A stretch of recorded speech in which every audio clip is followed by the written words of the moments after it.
जय सच्चिदानंद. आपणा सगळ्यांच्या आत विराजमान परमात्म्याला अत्यंत भक्तिपूर्वक अभेद्य भावाने नमस्कार नमस्कार नमस्कार. पती पत्नीच्या दिव्य व्यवहाराविषयी आज आपण बोलतो आहोत. नवरा बायकोचा दोघांमधला ताळमेळ खूप छान चालू असतो, पण पत्नी कधी असं असं काही बोलते किंवा किंवा पती कधीतरी असं काही बोलतो की समोरच्याला अगदी जखमी जखमी करून टाकतो. स्वतःला सगळं माहीत असतं. जास्त करून स्त्रिया असं खूप वेळा करतात, बेसावधपणे बोलतात. तिला माहीत असतं की हे चुकीचं आहे, असं बोलायला नको आहे, तरी ते निघून जातं. आणि एकदा नाही, दोनदा नाही, 3-3 वेळा नेहमीच त्याचा पुनरुच्चार होतो. एक ताई येते, ती म्हणते की माझा नवरा कायम दौऱ्यावर असायचा, घरी कमीच असायचा. बिझनेसमुळे त्याला बाहेरगावी खूपदा राहावं लागायचं.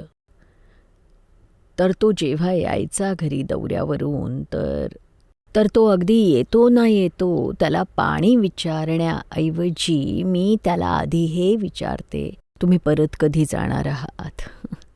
त्यामुळे त्या बिचाऱ्याला इतकं वाईट वाटतं, अरे आत्ताच मी घरात पाऊल ठेवतोय, घर माझं आहे, मी मी येण्याआधीच कधी परत जाणार आहात असं का विचारतेस? मी जाईन, मला घरात टेकू तर दे आधी, 2 दिवस तर राहू दे मला इथे.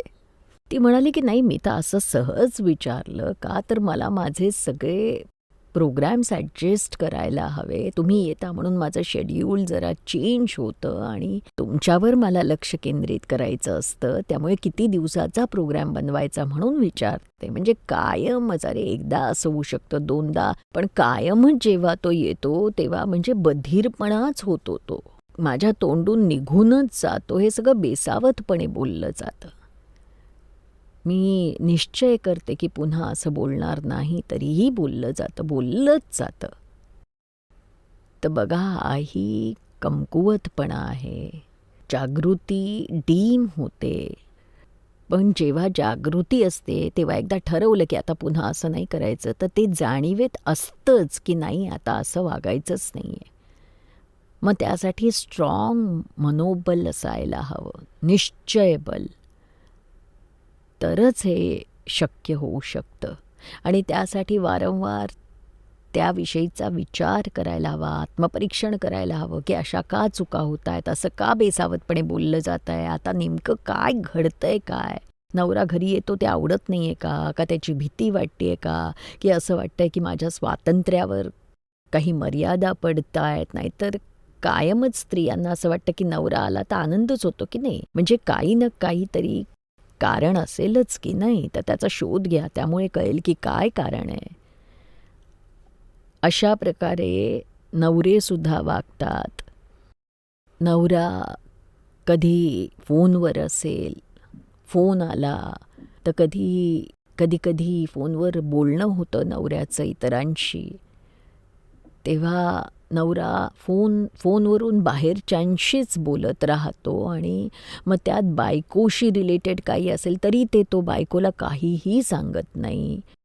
म्हणजे जर त्याने घरी या असं काही जणांना 8-10 जणांना आमंत्रण दिलं, फोनवर सगळं ठरतं, पण बायकोला त्याचा काही पत्ताच लागत नाही की असं आमंत्रण दिलं आहे. शेवटच्या क्षणापर्यंत माहीत नसतं.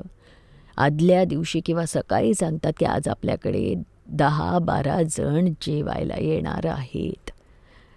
तर ती अगदी गडबडून जाते की अरे तुम्ही मला आधी तरी सांगा ना, जेणेकरून मी त्याची काही तयारी करून ठेवेन. तुम्ही मला का सांगत नाही? तो म्हणतो विसरून गेलो. कधी मेसेज द्यायचा असेल तर तो विसरून जातो. तसंच बायकोकडूनही होतं. घरी फोन येतो, काही निरोप सांगायचा असतो नवऱ्याला सांगायला, ती विसरते. आता हे विसरणं, आता विसरलोच म्हटल्यावर त्यावर काय इलाज आहे सांगा बरं? आणि मग खूप खूप मोठं असं भांडण होतं. आता समजून घ्या, जो विसरून जातो त्यावर काहीच उपाय नाही आहे. मग भांडण करण्यात काय फायदा आहे बरं? एक बायको आहे, तिचा नवरा खूपच विसराळू होता, सगळंच विसरायचा. एकदा एकदा त्याच्या बहिणीचा फोन आला की मी येते संध्याकाळी जेवायला. पती ते आपल्या पत्नीला सांगायला विसरून गेला. ती येऊन उभी ठाकली तेव्हा तिला कळलं. मग मात्र ती इतकी चिडली की तुम्ही मला काही सांगितलंच नाही, मला काही माहीतच नाही. मग त्याविषयी सतत भांडणं होतात. मग नवरा म्हणतो काय करू, मी विसराळू आहे. आता याला काही अंत नाही आहे बघा, निभवावं तर लागणारच आहे. फार तर काय कधी नोट करून ठेवायचं, चिठ्ठी ठेवायची, एखादं मेमो बुक ठेवायचं जेणेकरून लक्षात राहील, स्मरणात राहील. कधी कधी नवरा बायको घरामध्ये काय करतात काही माहीत नसतं. केव्हा येतात, कधी नवरा जाणार आहे, कधी येणार आहे, घरात काही पत्ता लागत नाही. एकमेकात संवादच घडत नाही, त्यामुळे इतकी भांडणं होतात. म्हणून आपण अशी सवय ठेवायची एकमेकांशी बोलण्याची. का बरं? का तर तुम्ही आपल्या बायकोशी काहीही न बोलता एकट्यानेच कृती केली तर तिला खूप खूप वाईट वाटतं. तिला वाटतं मला न विचारताच सगळं करून टाकतात हे. माझं या घरात काही अस्तित्व नाही का? मला काही अधिकार नाही आहे का? मला तुमची काय मोलकरीण समजताय का? मला काही म्हणजे काहीच घरात स्थान नाही आहे, असं फीलिंग तिला येत राहतं मग. आणि मग त्यामुळेच त्यावरून घरात भांडणं होतात, अंतर पडतं, एकमेकांमध्ये प्रेम राहत नाही. त्यामुळे लहान सहान गोष्टी खूपच महत्त्वाच्या असतात मतभेद टाळण्यासाठी. आणि कधी कधी असंही होतं की नवरा बायकोला एक सांगतो, बायको काहीतरी दुसरंच समजते. नवरा म्हणतो आज रात्री मी काहीही जेवणार नाही आहे, मी फक्त व्हेजिटेबल सूप पिईन. आणि बायको काहीतरी वेगळंच समजते की आज रात्री जेवणारच नाही आहे. आणि मग काय करते ती? तर ती काय करते की यांनी सांगितले सूप बनवायला, सूप करते, पण भाज्यांच्या ऐवजी मुगाचं सूप बनवते ती. आणि नवरा आल्यावर इतका चिडतो, खूपच चिडतो की मला हे अजिबात खायचं नव्हतं, मला तसं वैद्याने सांगितलेलं आहे. तर बघा अशा प्रकारे लहान सहान गोष्टींमध्ये ती वेगळंच काहीतरी समजते आणि दोघांमध्ये प्रॉब्लेम्स होतात. मग घराविषयी, फॅमिलीविषयी काही सांगितलं तर तिला काहीतरी वेगळंच वाटतं. खास करून आपल्या सासूविषयी किंवा नणंदेविषयी काही असेल तर त्यावेळी तिच्या मनात, तिच्या डोक्यात जो त्यांच्याविषयी पूर्वग्रह असतो, अभिप्राय असतो, जे प्रेज्युडिस माइंड असतं, त्या प्रेज्युडिस माइंडप्रमाणेच मग ती चालते. त्यामुळे तिचा नवरा जे चांगलं खरं सांगतो ते तिला नकळत ऐकू येतं आणि तिच्या मनात जे चालू असतं तेच तिला समजतं आणि उलटा अर्थ घेऊन ती घरात मोठं भांडण निर्माण करते. तर म्हणून यासाठी काय करायला हवं? नवरा बिचारा त्रासून जातो आणि घरचे सगळे लोक वैतागतात. आता हिला कसं काय समजवायचं बरं? तर जेव्हा पती पत्नी दोघंही खूप चांगल्या मूडमध्ये असतील, एकमेकांशी चांगला संवाद साधत असतील, तेव्हा त्यावेळी खूपच शांतपणे पत्नीला पतीने समजवायला हवं की बघ, कधी कधी असं घडतं की मला जे सांगायचं असतं, माझ्या मनात जे असतं, ती भावना तुला समजत नाही, तू काहीतरी उलटच समजतेस. खरं तर बायको ही गोष्ट ॲक्सेप्ट नाही करणार लगेच. त्यामुळे तिला खूप अशी उदाहरणं देऊन, खूप प्रसंगांची आठवण करून देऊन सविस्तरपणे सांगावं लागेल. तेव्हाच ते स्वीकारेल. पण ते सांगितल्याशिवाय पर्याय नाही आहे. कारण जोवर एकमेकांना समजून घेत नाही तोवर दोघांच्याही मनात ती अढी राहणारच. पण जर का एक्सप्लेन केलं तर त्यांच्या मनातली अढी निघून जाईल आणि मन शांत होऊन जाईल. म्हणून हे सुद्धा खूप गरजेचं आहे. व्यवहारात नॉर्मॅलिटी असायला हवी. नॉर्मॅलिटी कशी ओळखायची? तर जे जग आहे ते तुमची नॉर्मॅलिटी तुम्हाला सांगेल. कारण जग हे आरशासारखं आहे. काय जग तुम्हाला तुमच्याविषयी सगळं जसंच्या तसं सांगेल. म्हणजे आजूबाजूचे असं म्हणतील तुम्ही खूप लेट उठता, तर तुम्ही ते ॲक्सेप्ट करायला हवं की हो उठतो. आपण म्हणतो नाही नाही मी कुठे लेट उठतो, मी तर 7 वाजता उठतो. पण 7 वाजताही उशिराच आहे ना. सूर्यनारायणाचा इतक्या मोठ्या ब्रह्मांडाचा बादशाह आहे तो, देवांचा देव सूर्यनारायण देव. तो जेव्हा पृथ्वीवर उगवतो तेव्हा आपण त्याचा आदर करायला हवा, त्याची दखल घ्यायला हवी. ते उगवतील तेव्हा आपण त्याच्या आधी उठायला हवं. जर आपण उशिरा उठलो त्याच्या येण्यानंतर तर त्याचा अपमान करण्यासारखं आहे ते. आणि हे मानणाऱ्यांच्या दृष्टीने 7सुद्धा उशीरच आहे ना. पण याला वाटतं की नाही माझं तर बरोबरच आहे. हे तरी ॲक्सेप्ट करा. जग जे आपल्याला सांगतंय त्याचा स्वीकार केला तर तुम्हालाही खूप सोपं जाईल. कारण जग हे आरशासारखं आहे. आरशात आपण जसे दिसतो, जसे आहोत तसेच तुमच्या आजूबाजूचं जग जे तुम्हाला तुम्ही जे आहात तेच सांगतं. म्हणून तुम्ही ते स्वीकारलं तर तुमची प्रगती चांगली होईल. आणि पती पत्नीमध्ये जे काही मतभेद होतात ते टाळण्याचा प्रयत्न करा. ते खूप जास्त ताणू नका. ते थोडक्यातच संपवा. जास्त लांबल्याने काय होईल तर मतभेदाचं रूपांतर मनभेदात होईल आणि मनभेदाचं रूपांतर डिवोर्सपर्यंत जाईल. मग त्यातच पत्नीवर नवरेशाही गाजवायची, तिच्यावर आरोप करायचे, तिला खूप खूप रागवायचं. काही अंशी बोललात तर ठीक आहे, ती सहन करेल. पण तिच्या लिमिटच्या बाहेर जर तुम्ही जुलूम कराल तर ती वाघिणीसारखी होईल आणि तीच तिच्या लिमिटच्या बाहेर जाईल. म्हणजे जोवर ती सहन करते तेवढंच तुम्ही तिला बोलायला हवं. त्याच्या पुढे जाऊन तुम्ही बोललात तर सगळंच उलटं होईल. आणि बायको आहे तर तिला पत्नीसारखंच राहू दे.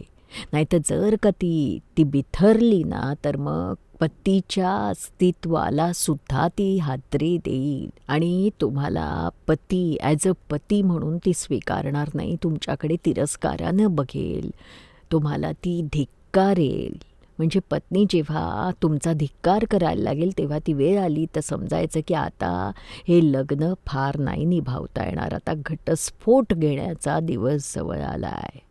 तर अशा वेळी नवऱ्यानेही सांभाळून घ्यायला हवं, बायकोनेही सांभाळून घ्यायला हवं. त्यातून मग पुन्हा भांडणं होतात, मारामारीपर्यंत जातं सगळं. नेहमी बघा नवरा बायकोमध्ये कितीही भांडणं होत पण हात उगारू नका. आपल्याकडे भारतात नवरा प्रत्येक गोष्टीत, छोट्या छोट्या गोष्टीत मारतो आपल्या बायकोला. हे चुकीचं आहे. कधीकधी बायकोही लावून देते नवऱ्याला, असंही घडतं कधीकधी. एक भाई आले होते दादांकडे, तर त्यांनी आपला शर्ट वरती करून आपली पाठ दाखवली दादांना की बघा हे नखाचे ओरखडे पाठीवर सगळे उठलेले दिसत आहेत. बायकोंनी ओरबाडलं होतं, नखाने ओरबाडून रक्त काढलं होतं. तो बिचारा म्हणाला, सांगायला लागला की बघा अशी माझी बायको मला सतावते आणि कारण काय तर मी धर्मामध्ये जास्त इंटरेस्ट घेतो, तुमच्याकडे येतो हे तिला आवडत नाही आहे. त्यामुळे ती खूप हट्ट करते की या अशा मार्गावरून का चाललायस, मौज मजा कर, हॉटेलमध्ये चल, सिनेमा बघूया, पण हा असा सत्संगाला जाऊ नकोस, धर्मकार्य करू नकोस. तो म्हणत होता की मी चांगल्या मार्गावरून जातोय त्याचा तिला त्रास होतोय, पण हे जर मी दारू पिऊन आलो किंवा एखाद्या मुलीला घेऊन आलो असतो तर काय केलं असतं हिने. आता तिला समजच नाही आहे या सगळ्याची. त्याला मी तरी काय करणार. ती खूप भांडण करते, मी ऐकत नाही, मग ती मला असं मारते, तर मी आता काय करू सांगा. तर दादाजी म्हणाले बघा ती मारते यामध्ये ती वाईट आहे किंवा तो तुझा कमकुवतपणा आहे असं काही नाही आहे. हा तर तुमचा ऋणानुबंध आहे, कर्माचा हिशोब आहे. चुपचाप मलमपट्टी करत जा आणि शांतपणे सगळं निभावून ने.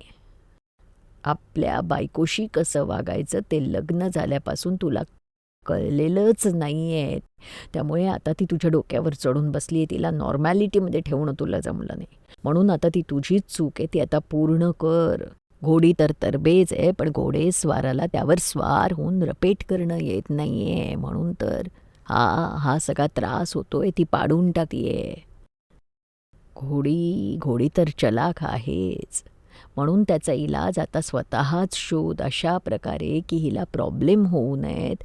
त्रास होऊ नये तिला आणि त्यावर तुम्ही अगदी विचारपूर्वक शांतपणे मार्ग काढा, तरच घरामध्ये शांती राहील. स्त्रियासुद्धा काही कमी नसतात. कित्येक स्त्रिया तर आपल्या वाघासारख्या नवऱ्याला घाबरवतात आणि स्वतः बघाल तर लहानच्या उंदराला सुद्धा घाबरतात आणि झुरळालाही घाबरतात. अरे, इतक्या वाघासारख्या नवऱ्याला तू घाबरवतेस आणि तू झुरळाला घाबरतेस? तर म्हणते की हो, पालीला सुद्धा घाबरते, सगळ्याला घाबरते, पण नवऱ्याला मात्र घाबरवते. ही तरी काय पद्धत आहे का? नवऱ्याला सुद्धा हे समजायला हवं की जी उंदराला घाबरते, पालीला घाबरते, तिला मी का बरं घाबरू? अरे, तू मर्द आहेस, घाबरायचं काय कारण आहे? जो काही प्रॉब्लेम असेल तो प्रॉब्लेम सॉल्व्ह करायचा, घाबरायचं, आतून असं भयभीत व्हायचं. घरी आल्यावर पत्नी काहीतरी आता बोलणार, काहीतरी करेल, ओरडेल म्हणून घाबरायचं. बघा, स्त्रियाही काही कमी नसतात. त्या काय करतात, मोठमोठ्याने ओरडतात, तमाशा करतात, रडतात, हुंदके देतात, घरात इतका कांगावा करतात. त्या कांगाव्याच्या भयाने नवरा गप्प बसतो आणि कायम तिला घाबरून राहतो. पत्नीला कळून चुकतं की हे माझ्याकडे चांगलं हत्यार आहे पतीला कंट्रोल करण्यासाठी, नवऱ्याला भयभीत ठेवण्यासाठी. नवराही हाच विचार करत राहतो. कित्येक नवरे असे हीच पद्धत, कित्येक नवरे आपल्या पत्नीसाठी हे वापरतात. त्यामुळे हेच घडतं सगळं. एका लहानशा गावातला एक मुलगा येतो. त्याची आई इतकी पॉवरफुल आहे. तो म्हणतो, माझी आई 10 पुरुषांपेक्षा जास्त ताकदीची आहे. माझ्या वडिलांचा तर काय हिशोब आणि माझासुद्धा काय हिशोब. ती एकटी आणि आम्ही दोघे. तरीही घरात आईला जे हवंय तेच व्हायचं आणि थोडंसुद्धा तिच्या मर्जीविरुद्ध काही झालं तरी ती इतका कांगावा करते, सगळ्यांना घाबरवून टाकते ती. हे तरी बरं, एवढंच ते तर घरात आमच्या दोघांचं ठीक आहे, पण आमचे काका, त्यांचे भाऊ, माझी आजी, आत्या सगळे घाबरून जातात. एवढा तिचा धाक आहे. म्हणजे तिला कळून चुकलं की या पद्धतीनं सगळे कंट्रोलमध्ये राहतात आणि मग तीच पद्धती उपयोगात आणते. म्हणून त्यावरही उपाय शोधायला हवा. अजिबात घाबरायचं नाही. शांतपणे, स्वस्थपणे परिस्थिती हाताळायची. तुम्ही जितके घाबराल तितकी ती घाबरवेल. निसर्गाचा नियम आहे, जोवर तुम्ही घाबरत राहाल तोवर तुम्हाला घाबरवणारे भेटणारच आहेत. मग ते घरात असो, पत्नी असो, पती असो किंवा इतर कोणी असो. आणि तुम्ही जर कधीच घाबरला नाहीत, अजिबात भयभीत झाला नाहीत, तर कोणीच तुम्हाला घाबरवणारं भेटणार नाही. हा निसर्गाचा नियम आहे. म्हणून समजून उमजून ॲनालिसिस करून ही भीती काढून टाका. जे होईल ते बघता येईल, पण घाबरू नका. घाबरण्याने आत किती कषाय होतात, किती कर्म बांधली जातात. रौद्र ध्यान होतं आणि जनावर गतीमध्ये जावं लागतं. एक भाई होते, दुकानदार होते. त्यांची पत्नी खूपच चांगली होती, मजबूत होती आणि हे अगदीच हडकुळे, बारीक होते, खूपच भित्रट होते. अगदी लहानसं गाव होतं, आदिवासी लोकांचं गाव होतं. त्यात तो धंदा करत असे. एकदा असं घडलं की गावात खूप सारे असे चोर एकत्र आले आणि गाव लुटायला लागले आणि खूप लुटारू होते. सगळे मिळून ते गाव लुटायला आले होते. त्यामुळे गावामध्ये इतका गोंधळ माजला. जिकडे बघावं तिकडे लोकांचा आरडाओरडा सुरू होता. लुटारू येत होते, लुटायला येत होते, डाकूंची टोळी येत होती. सांभाळा सगळ्यांनी. गावात एकच गोंधळ उडाला. म्हणजे अजून तर ते गावाबाहेरच होते. तर हा हा दुकानदार इतका घाबरला की मोठी गादी अंगावर पांघरून लपला पलंगाच्या खाली. इतका घाबरून गेला. बायकोला म्हणाला की दरवाजा बंद करून घे आणि 2-3 गाद्या माझ्या अंगावर घाल, जेणेकरून ते लुटारू लोक येतील लुटायला. ते लुटारू, ते डाकू, तेव्हा ते मला बघू शकणार नाहीत. अरे पुरुष आहेस का कोण आहेस? आपल्या बायकोला अशा प्रकारे स्वतःला लपवायला सांगतोयस. आणि पत्नीचं काय? पत्नी तुला लपवणार आणि तिचं काय होईल मग? त्याचा तो विचारच नाही. असे काही लोक असतात. अहो, एक जण तर सांगत होता आपल्या पत्नीला, ते दोघं जेव्हा जेव्हा भांडायचे आणि मग पुन्हा रुसायचे, मनवणं व्हायचं. त्याने मनवल्यावरती जरा खुशीत असायची बायको, तर म्हणायचा नवरा त्याच्या बायकोला म्हणायचा, तू काळजी नको करूस, मी तुझ्यासाठी सगळं काही करणार आहे. मी कदाचित मी विधूर होईन, पण तुला विधवा नाही होऊ देणार. तू विधवा कधीच होऊ नकोस, तू कायम सौभाग्यवतीच राहा. अरे बायकोला ते इतकं आवडायचं. हो, माझ्याविषयी किती चांगल्या भावना आहेत. अगं, तुझ्या मरणाविषयी बोलतोय आणि स्वतःच्या जगण्याविषयी बोलतोय, ते तर कळायचंच नाही तिला. असेही असतात हे पतिदेव. आजकालच्या जमान्यात बघाल तर नवऱ्याला बायका इतका मान देत नाहीत. एवढ्या आदरयुक्त नजरेनं नाही बघत. तिच्या दृष्टीनं त्याचं स्थान थोडं कमीच आहे. आधीच्या काळात जेवढा रिस्पेक्ट मिळायचा तेवढा आता नाही मिळत. त्यामुळेच म्हणजे त्याचं कारण असं आहे की नवरा वारंवार लहान सहान गोष्टींमध्ये बायकोवर रागावतो, कधीकधी मारतो सुद्धा, दडपणूक करतो, नवरेशाही गाजवतो. त्यामुळे काय होतं की बायकोच्या मनात हे सगळं स्प्रिंगसारखं दाबून ठेवलेलं असतं आणि एके दिवशी ते उसळून येतं आणि मग ती वाघिणीसारखी समोर उभी ठाकते. एकदा जरी ती नवऱ्यासमोर अशी उभी ठाकली तर नवऱ्याबद्दलचा आदर निघून जातो. म्हणून तो आदर राखून घेणं ही नवऱ्याचीच जबाबदारी आहे. त्यांना असं वागावं की त्याचा आदर राखला जाईल. पण आजच्या काळात हा रिस्पेक्ट कमी झाला आहे. नवरा कायम म्हणतो की मला बायको सीतेसारखी हवी आहे. अरे बाबा, सीतेसारखी बायको तेव्हाच मिळेल जेव्हा तू स्वतः रामासारखा असाल. आजच्या स्त्रिया काय म्हणतात, जेव्हा तुम्ही राम बनाल तेव्हा आम्ही सीता बनू. कधी हुशार आणि बुद्धिमान स्त्रिया असतील तर काय म्हणतात, मला तर रामही नकोय, मला तर राम नकोच आहे, मला स्वतःला सीताही नेवायचं. रामासारखा नवरा मला नकोच आहे, जो पत्नीला गर्भावस्थेत कुठलाही गुन्हा नसताना हाकलून देतो घरातून. असा नवरा मला नकोच आहे. मला तर मी जसं म्हणेन तसं वागणारा, तो काय मला काढेल मीच त्याला हाकलून देईन, असाच नवरा हवाय. तर असा जमाना उलटा आलाय.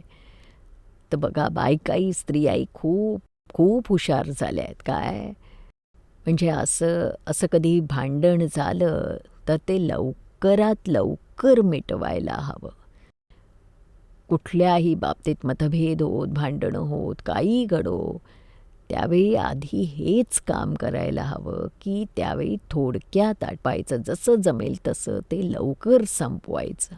लवकर मिटवून टाकण्यासाठी दोघांपैकी एकाने तरी पुढाकार घ्यायला हवा. आम्ही तर विनंती करतो सगळ्यांना की पुरुषांनो, तुम्ही खूप मोठ्या मनाचे आहात, तुम्ही घरातले मोठे आहात, अगदी छान समजूतदार आहात. तर बघा, जो समजूतदार असतो त्याने आणखी समजुतीने वागायचं आणि हे भांडण आणखी पुढे वाढणार नाही, डिवोर्सपर्यंत जाणार नाही आणि घरात शांतता नांदेल असं बघायचं. जरा जरी काही बिघडायला लागलं तरी लगेचच नवऱ्याने बायकोची आपल्या माफी मागायची. माफी हात जोडून नाही मागू शकला तर जरा हसून खेळून सॉरी म्हणायचं. बघा किती खुश होईल, सोडून देईल ते सगळं. आणि तुम्ही जर का धरून बसलात तर सॉरी काय, तुमच्या डोक्यावर लॉरी ठोकेल ती. मग तुम्ही कुठे जाल, काय कराल, मग ती खूप मोठा गोंधळ घालेल ती. म्हणून तितकी परिस्थिती उद्भवूच देऊ नका. आणि जमेल तेव्हा माफी मागून काहीही करून गोष्टी संपवून टाका. त्यामुळे आपल्या घरातही शांती, मुलांनाही शांती आणि दोघा पती पत्नीमध्ये जर आनंद आणि समाधान असेल तर जगण्याची मजा चौर असेल. जय सच्चिदानंद.